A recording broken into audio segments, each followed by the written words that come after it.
আজকে করব মজার একটা শুটকি ভুনা। তো এর জন্য আমি নিয়েছি একটা ছুরি শুটকি।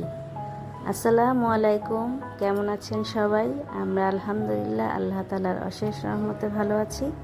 চলে এলাম নতুন একটি ভিডিওতে। আজকে রান্না করব শুটকি। এর জন্য একটা ছুরি শুটকি নিয়েছি, আর এটাকে ছোট ছোট টুকরো করে গরম পানিতে ভালো করে ধুয়ে নিয়েছি। তারপর ঠান্ডা পানিতে অনেকবার ধুয়ে পরিষ্কার করে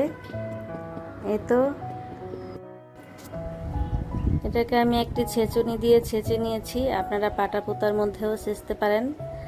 তো এটার মাঝখানের যে শক্ত কাঁটাটা সেটা ফেলে দিয়েছি। আর এই যে ভুনা করার জন্য অনেকগুলো পেঁয়াজ নিয়েছি। সেই পেঁয়াজগুলো একটু আধা ভাজা হওয়ার পর আমি এটার মধ্যে একটু বেশি করে রসুন দিয়েছি, আর অল্প একটু আদা দিয়েছি, আর হলুদ মরিচ ধনিয়া দিয়েছি, লবণ দিয়েছি। তো এগুলো দিয়ে খুব ভালো করে কষিয়ে নিয়েছি।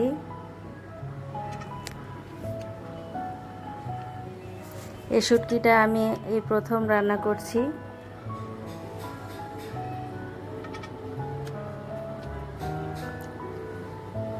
এই শুটকিটা আমার কাছে লটিয়া শুটকি যেরকম লাগে এরকমই লেগেছে।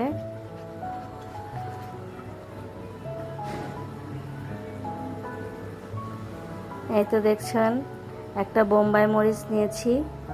বোম্বাই মরিচটা দিয়েছি যাতে সুন্দর একটা ফ্লেভার আসে। আমি শুটকির মধ্যে চেষ্টা করি বোম্বাই মরিচ দিতে, যদি থাকে বাসায় তাহলে দেই, আর না থাকলে নাই। তো এই তো বাসায় ছিল তাই দিয়ে দিলাম।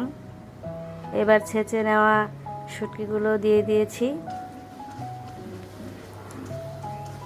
এই তো ভালো করে কষিয়ে নেই। ভালো করে কষিয়ে এর মধ্যে আমি পানি দিয়ে দিই।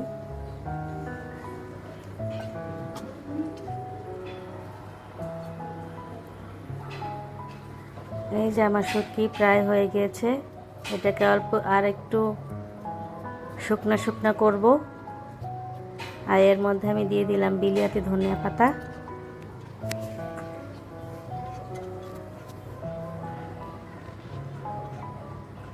এই যে আমার রান্না শেষ, দেখতেই পাচ্ছেন। ডাল রান্না করেছি, শুটকি ভুনা আর ভাত। যারা কষ্ট করে এই পর্যন্ত আমার ভিডিও দেখেছেন তাদেরকে অনেক ধন্যবাদ। আসসালামু আলাইকুম।